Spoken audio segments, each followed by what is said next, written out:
Hey everyone, I am back. It's Dr. Hammond here with your mental health moment.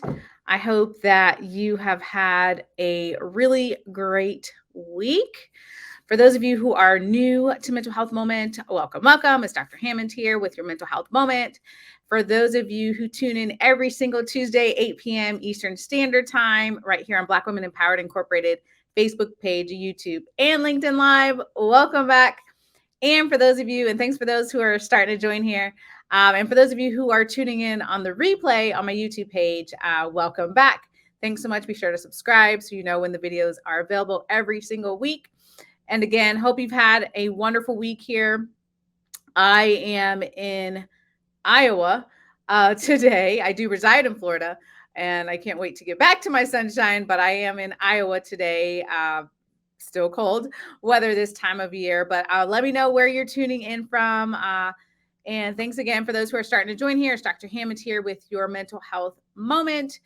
For those of you who are new to Mental Health Moment, every first Tuesday of the month is devoted specifically to children and teens' mental health. As you know, there is so much that has happened, of course, to all of us globally when it comes to when it came to COVID-19 and all that brought, all the stress that brought for everyone around the globe, but especially for our kids and for our teens as well. They went through an enormous amount of changes and disruptions and a lot of stress as well. So every first Tuesday is devoted to children and teens. Um, and thanks for those who are joining here. I see Los Angeles is here. Welcome, welcome. New Orleans is here. Fort Worth, Texas. Dallas, Texas. Katy, Texas. Man, there's a lot of Texas people here today. Welcome, welcome. New Jersey's in the house. Welcome, welcome. Thanks so much for tuning in. For those of you who have been tuning in the month of January, we were talking last month about mindset training, right? And if you missed some of the episodes, you can always go to my YouTube and watch the replays. But for February, we're going to be talking about self-love and self-talk in particular. And then again, of course, today, first Tuesday of the month, is specifically for the kids and for the teens. But it's really the same type of information even for them as well, because it's even, I don't want to say more important, but it's critically important in the child and teen years to also be learning about self-talk, because especially in my experience as a psychologist, whether it was in my office talking to different kids and different teens, or whether it's out in the community with the work I do, or speaking at an event, it seems like no matter where I go, I very much understand from a mental health perspective that there's a lot of our youth who are really distorting what is happening to them from a place of their development, you all. So kids and teens, their brains are not developed like an adult's brain. It's just not. They're not physically able to have the brain, right? The brain development that we have as adults, because they haven't developed. So what that means a lot of times is when kids are going through things, they're not going to understand them like an adult can. And sometimes we expect them, if you're an adult around any sort of children, whether it's your family, your friends, you teach children, you're around them, professionally or personally. Sometimes we expect too much from our youth. We really do. So I really want you to remember that today, that because their brains are still developing, because their brains are still developing and their mindset is so different, we really have to hopefully have more empathy for a lot of what they're going through, and not treat them like they're little adults, because they're not. Someone said, oh my God, going through this right now. New York is here. Let's see, Chicago's here. Virginia's in the house. Welcome, welcome. And thanks so much for joining here. So the reason why I want to preface that today is because it's a gift, really, if we're teaching kids how to have better self-esteem, how to have better self-talk. Kids are bombarded, you all, with messages of negativity. They are bombarded with cyberbullying. I don't know about you, but when I was growing up, there was no social media, anything, when I was a kid. So I went to school and I went home and I, maybe did extracurricular activities, but there was there was no internet when I was a little kid, at least, where someone was on there and taunting and bullying and all the things that kids are now going through. Most kids, many kids, I should say, are very connected, as we know, to the internet, to their cell phones, to video games, which also may have internet capacity, right? So there's a lot of ways, unfortunately, that our kids are experiencing negative messaging, bullying, along with the violence that they are seeing. I know this past weekend, actually, I was on a podcast interview, and the host and I were talking about that video. Maybe some of you have seen it, where this child, if you will, or teen, was beating up this girl on the bus. And it was a very graphic video. And I happened to see that video. Um, and there were a lot of other kids that were sitting around, right, and didn't respond. And who knows what they were going through. And and someone, of course, is videoing, right, this happening. So even the culture right now, and what's happening with our youth and them feeling like it's okay to be videoing, right? The amount of violence for bystanders not understanding how to respond to violence, for the teens and kids who are doing the bullying, and for the victims, if you will, who are experiencing bullying. There's so much that is happening with our youth. There's so much that they're seeing, and not just in the youth community, but of course, as we know, we've seen adults. We can go on and on, right, about the amount of graphic videos that are out there right now with adults behaving in ways that we shouldn't be, frankly. And our kids are seeing this too. So I say all that to share this with you, to remind you how critically important it is for our kids' emotional and mental health right now. So I put here drnikishahammond.com/toolkit, because, well, there's several toolkits on there, but there's also this is all free, you all, a free toolkit about how to help booster self-esteem for our youth. There's also information on there about parents self-care, which is a whole nother conversation. We'll get to that in another mental health moment, along with things teachers can do. There's a lot of different digital toolkits on there. It is free. There's no sign up. There's no anything. It's just free information that I'm trying to get out to the community. Please be sure to share this information, because there's a lot of activities that can be done. There's a lot of things that we can do to help our youth. But the most important thing for us to be thinking about is making sure their emotional and mental health is a priority.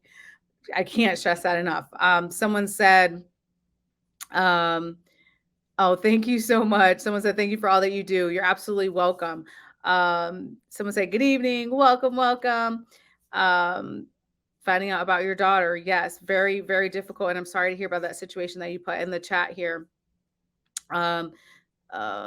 Someone said, should they ask their turn, or I think they said, like, turn the other cheek? How should they respond to violence? You know what? Here's the thing. That's a great question when it comes to youth and mental health. The reality is, I've had the opportunity to work in a lot of different settings over time. So for those of you who are new to Mental Health Moment, I've been a psychologist since 2009. So it's been a while. I've been in a lot of different settings, met a lot of different families from a lot of different walks of life. And I will say, when it comes to violence, because someone asked that question about how should kids respond, we need to do better as a community, first of all, in what we're modeling, because kids are seeing an enormous amount of violence right now. Kids are exposed to so many graphic videos on a daily basis. Going to YouTube, I mean, not even just YouTube, going to any source. There's a ton of different sources with really graphic videos. As I mentioned before, again, when I was back in my day, there was no social media. There wasn't graphic videos per se of real people in my life that I was watching growing up. It may have been something violent on TV, a movie or something like that, but these are kids watching violent videos of people they know. Like, this is real life, right? And or people recording and that sort of thing. So I absolutely think there needs to be a lot of conversations. There's a lot of amazing programs right now to help kids, again, emotionally and mentally. I don't want to get on my soapbox, because I could be on here for 3 hours about this, but I will say strongly that there's a lot of things that are happening in the school system. There's just different schools and different type of responses to violence. There's different type of responses to kids that are struggling so badly mentally and emotionally, and we're punishing them for things that are really related to trauma that they're experiencing. I can go on and on. So there's a lot of things that we need to do, but I would definitely say, as a community, to answer your question, we need to make sure that what are we doing to help youth around us, right? It's simple sometimes, you all. It's checking in with youth. It's asking if they're okay. It's asking their parent or grandparent, aunt or uncle, or whoever it is that's taking care of them, how can I help you in any small way that you can, you all. I just literally, as I mentioned this past week, and got off this podcast interview. And it's funny, the same thing usually comes up when I do media interviews is how do we help kids? It's the same thing I said in my TEDx talk as well. We cannot, you all, and I'm going to share it for the 150th time, and I will keep sharing this. We cannot, as a community, continue to keep blaming different systems. We can't say, well, when the government changes, when the school system changes, when the mental health system change, when this system and all of that, right? We can't keep saying, let's just wait for these things to magically change, but instead, as a community, and I know I'm preaching a little bit tonight, you all, but I'm urging you to think about collectively as a community, how can we help these youth? It is heartbreaking, you all. For those of you who saw that video that was circulating and went viral probably on social media with this kid that's beating up this little girl on a school bus, very graphic video. Well, actually, I think there was two kids actually taking turns punching her. And I know this happens all the time, but again, when it goes viral, when these videos are circulating about, when kids are seeing it, teens are seeing it, we are seeing it, and we're all just shocked. It's like, okay, but what can we do about it, right? Like, it's sad and it's heartbreaking, but what can we do about it? I wonder, I don't know the specifics in that case, but I wonder what was happening in this kid's life that would cause him to act like that. What's going to happen to this little kid now that had this experience, this traumatic experience, right? What's going to happen to all these kids that were watching this who are also probably traumatized, right? There's so much that we have to be thinking about. So again, I urge you to think about, for us to think about as a community, how can we help kids? And someone said they're here from San Francisco. Welcome, welcome. Someone said, I heard about the bullying on the bus on social media, but did not look for the video. Yeah, it was really sad. I did happen to see that video because I don't remember what platform it was on, but I told you guys, we talked about this last week actually, about being aware of what we're letting into our system, if you will, our mental health system. And that particular video, when I was happened to be scrolling on social media, it didn't have one of those like graphic, you may not want to watch this. So I ended up accidentally watching it.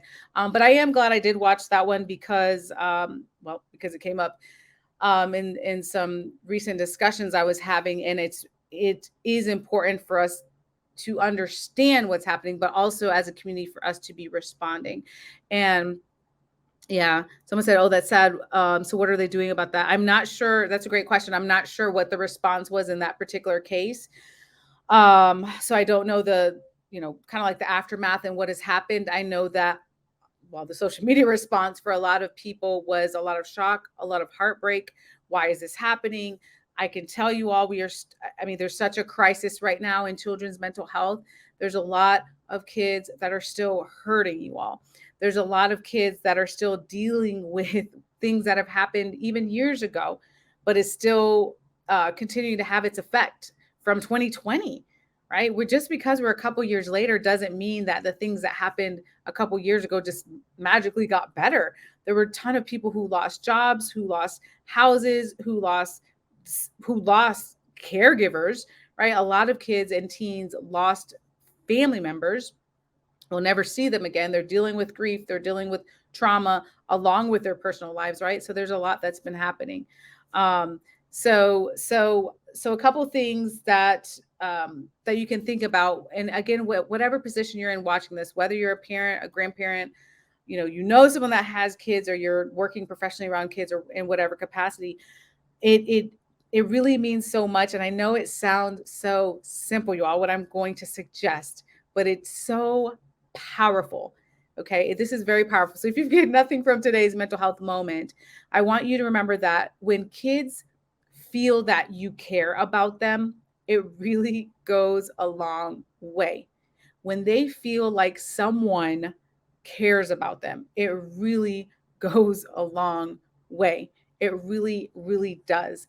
And I'm sharing this with you as a psychologist, as someone who's been in the mental health field, especially dealing with children and teens for a long time, even before I became officially a psychologist. And I was in school and going to different communities, whether it was with the schools or whether it was with different mental health settings, and saw a lot of kids dealing with a lot of trauma, for over a decade here. And it it can be really life changing.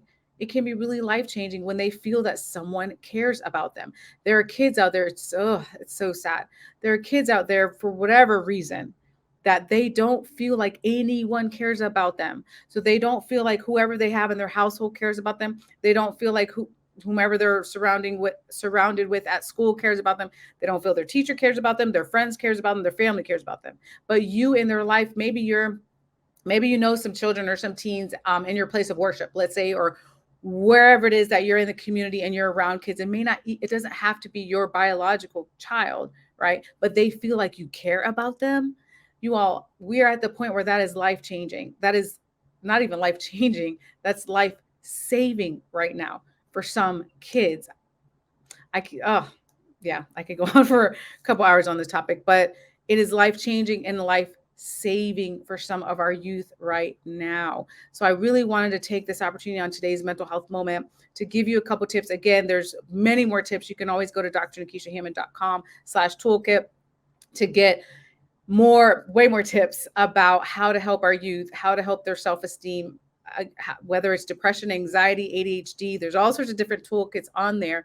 But I also really wanted to suggest to you all, and sharing this information with others too, and reminding you all how far it goes when a kid feels like someone cares about them. Because a lot of times, and this includes adults too, the individuals who have really been hurting and really in dark places, the thing that typically saves them, if you will, and helps them out is feeling that someone cares about them. This is for adults too, actually, but we're talking about our kids today, right? But it's just having that feeling someone cares about me. So it really goes a far way. Yep. Someone said, I just looked up that video. It's so devastating. It absolutely is. It absolutely is. Open dialogue with our young people. Absolutely. You're right. It's a very devastating video. And there's so many more situations that happen like that are not caught on video. That one, unfortunately, happened to be caught on video. But this is happening just more and more and more when it comes to violence, when it comes to kids that are hurting. And again, I'm not excusing violence ever. However, there's usually a story, especially when it comes to our youth. We heard about the little kid, I think it was 6 or so, who brought a gun to school, I'm pretty sure he shot his teacher, and all of that. Like, we're hearing more and more of these stories, and it seems like we're just shocked as a community, and how can this be happening? But the reality is, because kids are hurting so much right now. Kids are struggling with their mental health. So, well, anyway, so over the last couple of years, I've been putting these toolkits together, as I mentioned, free. You don't have to sign up for anything. I won't even know if you went to the site or not. Honestly, it's not an email thing. It's not anything sign up. It's free information that I put together for the community. So you can go on there, download it, share it, whatever you can to help others around you was the point of the toolkits. Someone said it seems like society doesn't put children and teens on a pedestal when it comes to protection, love, and care. The trajectory is focused on money and not on our precious children. Yes, unfortunately, there is a stigma. As we all know, there's a stigma of mental health. There's also a stigma of children's mental health as well. Because in a lot of communities, unfortunately, we still have this idea, which is not true. I could just tell you. I just spent about 2 decades with a lot of people. It's not true, but there's this misinformation and this myth, if you will, that children don't have any mental health issues, which is absolutely not true. There's so much research on this, you all. It absolutely exists. I've met so many youth with depression, with anxiety, with ADHD, with learning disabilities, I mean, I can go on and on. Children have these issues as well. Children are struggling with trauma too. Children are dealing with all the things that we think of dealing with, maybe not on an adult level and worrying about paying bills, let's say, but they do have things that they're worrying about. They are dealing with cyberbullying. They are dealing with bullying in school. They are feeling the pressure and the weight of society and everything that's happening. They do see things that are happening in the news and on social media. They are watching these videos. They're exposed to so much, and it's so overwhelming for their little brains to be processing, right? And then not have conversations about how do we help you, right? And to not have these conversations and to not focus on their mental health and on their emotional health and how do they cope with all of this, is something that has a lot of our youth still struggling. So which is why, yep, yeah, that's really sad too. I was reading, someone said, I remember the story of a boy that shot his mom over the Amazon order. Very, very hard, you all. Like again, we're hearing all these story after story after story, very tragic incidents, uh, a lot of which are preventable. Violence, a lot, not all, but a lot of violent acts, a lot of things that happen in the mental health world, a lot of depression, a lot of anxiety, all these things, many of which can be prevented. But we have to be having the conversations with our youth. We have to show them in some way that we care about them. They have to feel more understood. There's a lot of teens I know that I've met that don't feel understood, that do feel very isolated, that feel that they're the only teenager that has depression or anxiety or ADHD or whatever it is, which is absolutely not true. There are millions and millions and millions of children that have a lot of different mental health conditions, but it's up to us as a community to really rally around these youth and make sure that we're doing our best to support them. So good for you. I read someone's message in the comments here. I have both. I have both my youngest two in therapy. Wonderful, wonderful. And you all also, if you need any resources related to children's mental health, if you need any referrals in your area, I'll do my best to try to connect you with the appropriate resource or referral in your area. You can always go to drnikishahammond.com and or connect with me on social, Instagram, dr.hammond, or any other platform. You can send me a message. I'll be sure to do my best to connect you with the appropriate resources or referrals. If you do know of a child that needs mental health services, very important. Also, the earlier the better when it comes to outcomes. A ton of research always shows us that the earlier the intervention, whether it's therapy, medication, both, or whatever it is that's needed, the earlier the better for children. Good evening. Welcome, welcome. Yep. Someone said children are feeling a loss of hope. Unfortunately, many have turned to opioids as a way to cope with their mental health issues. Yes. It's a whole nother mental health moment. But yes, unfortunately, it's been a lot. There's been an opioid crisis, as many of us are aware of. There's a lot of kids who are struggling, which leads to a lot of different issues, whether it's depression, whether it's anxiety, whether it's academic issues, whether it's substance abuse, whether it's hurting themselves. There's a lot of different ways that kids respond to all this stress that I would say we as a community have been feeling as well, especially, actually before the COVID pandemic, but especially during that time to the last couple of years, we've seen a ramp up, if you will, with the symptoms. So that's absolutely true. And yep. So send me a message. And I say you need to find someone. Yeah. Send me a message on dr.hammond on Instagram or Facebook, Dr. Nikisha Hammond. Or you can go to my website. It has all my social media. So send me a message on there. I see your comment here, and I'll be more than happy to try to connect you. If you all need me again before next Tuesday, you can always go to drnikishahammond.com. For those of you just joining, I put drnikishahammond.com/toolkit today, just as a reminder that there are even more tips about how to help our youth with self-esteem boosters, or there's also a toolkit about depression, anxiety, ADHD, information for teachers, information for parents, different digital toolkits. You're free to welcome to download them. They are free There's no sign up or anything like that necessary. I'm just trying to get this information into the community so we can work on bettering ourselves, bettering our families, bettering youth, and really helping from a place of prevention. Um, and okay, you're absolutely welcome. So yes, if you need me, you know where to reach me. Have an amazing week, you all. Be blessed. Be sure to help someone again, as I mentioned before, in any way that you can, whether it be funds, whether it be your time, whether it be your connection, whether it be a random act of kindness, whatever it is you can do to help youth in your life, or someone else's life. And be sure to share this information as well, so we can really make sure to be improving the lives of our youth in our community. And then next Tuesday, we'll be again starting our series on self-love and self-talk for the rest of February. So be sure to tune in next Tuesday, 8 p.m. on Black Women Empowered Incorporated Facebook page, YouTube, and LinkedIn Live. Have an amazing week, and I'll see you all next week. Bye, y'all.